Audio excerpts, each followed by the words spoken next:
창세기.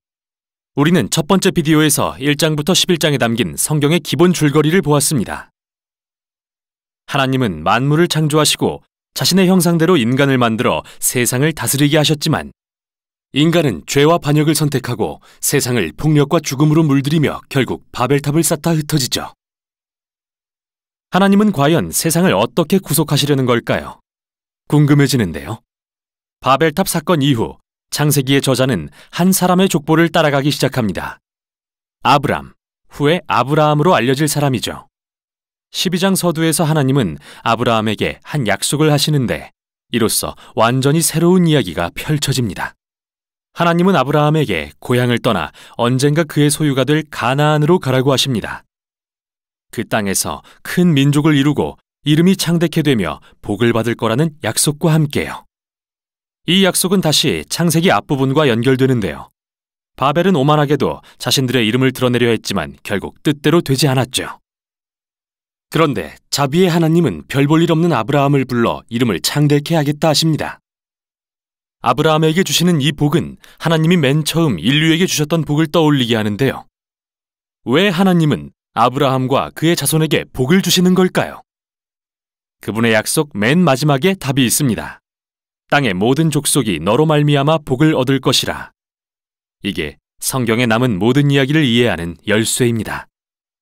하나님은 아브라함의 자손을 통해 반역한 인류를 구원하고 복을 베풀기로 계획하신 거죠. 이게 구약의 모든 이야기가 이 자손, 즉 이스라엘 민족에게 집중된 이유입니다. 또한 이스라엘이 후에 시내산에서 제사장 나라로 불리게 되는 이유이기도 하죠. 하나님은 이들을 통해 다른 민족들에게 자신이 어떤 분인지 보여주고 싶으신 겁니다.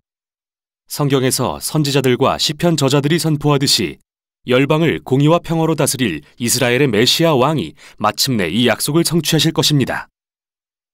아직까진 이런 내용이 명확히 드러나지 않지만 계속 읽으면서 약속이 어떻게 전개되는지 보도록 하죠. 창세기의 나머지 부분은 아브라함과 그의 자손에 초점을 맞춥니다. 아브라함, 이삭, 야곱, 그리고 그의 12아들 순으로요. 이들 각 세대의 이야기는 동일한 두 주제를 갖는데요. 먼저 아브라함의 자손은 모든 세대가 실패를 되풀이합니다. 계속해서 나쁜 결정을 하여 삶을 망치고 하나님의 약속을 위기에 빠뜨리죠. 그러나 변함없이 신실하신 하나님은 반복되는 실패에도 불구하고 그들을 구해주십니다. 그들을 통해 열방이 복을 얻을 거라는 약속도 다시 확인해 주시고요. 아브라함의 이야기입니다. 하나님은 아브라함에게 큰 민족을 준다 약속하셨지만 그는 예쁜 아내 때문에 자기 목숨을 잃을까 2번이나 겁을 먹습니다. 심지어 부부가 아니라고까지 해서 이게 결국 모든 문제의 원인이 되고요. 뿐만 아니라 아브라함과 아내 사라는 아이를 갖지 못하는데요. 그러자 사라는 아브라함을 자기 여종인 하갈과 자기해서 또다시 많은 문제를 야기합니다. 하지만 하나님은 매번 아브라함을 구해주십니다. 15장과 17장에서는 심지어 아브라함에게 언약, 즉 공식적인 약속을 맺으십니다. 매우 유명한 장면이죠. 아브라함에게 밤하늘에 별을 세어보라고 하시면서 그의 후손이 이처럼 셀 수 없이 많아질 거라고 하십니다. 자식도 없고 앞으로도 그럴 가망이 전혀 없어 보이지만 아브라함은 하늘을 보며 하나님의 약속을 신뢰하죠. 그러자 하나님은 이 언약을 통해 아브라함이 여러 민족의 아버지가 되고 하나님의 복이 세상에 흘러갈 것이라 약속해 주십니다. 하나님은 아브라함에게 언약의 증표로 가문의 모든 남자아이에게 할례를 베풀라고 명하시는데요. 이건 그의 자손이 번성하는 게 하나님의 선물임을 기억하게 하는 상징이 됩니다. 마침내 아브라함은 많은 자식을 낳고 나이가 들어 생을 마칩니다. 이제 야곱이 주인공이 되어 더 드라마틱한 이야기를 이어가는데요. 그는 태어나면서부터 자기 이름처럼 속이는 자로 살아갑니다. 그는 장남에게 주어져야 마땅한 복을 빼앗기 위해 형 에서를 속이고 늙어 눈이 어두운 아버지를 속여 복을 가로챈 후 급히 도망갑니다. 그는 4명의 아내 중에서 오직 라헬만을 진심으로 사랑했는데 이 일로 가족 간의 경쟁 관계가 생깁니다. 야곱이 낮아진 단 하나의 사건이 있다면 삼촌 라반이 수년간 그를 속인 것입니다. 이제 상황은 완전히 역전됩니다.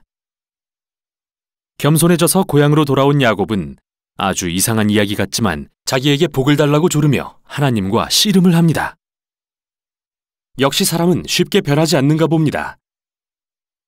그러나 야곱의 결단을 존중하신 하나님은 그에게 아브라함의 복을 베푸시며 이름을 하나님과 겨루어 이기다는 뜻의 이스라엘로 바꿔주십니다. 이제 창세기 마지막 부분에 이르러 야곱의 아들들이 등장하고 이야기는 절정에 이릅니다.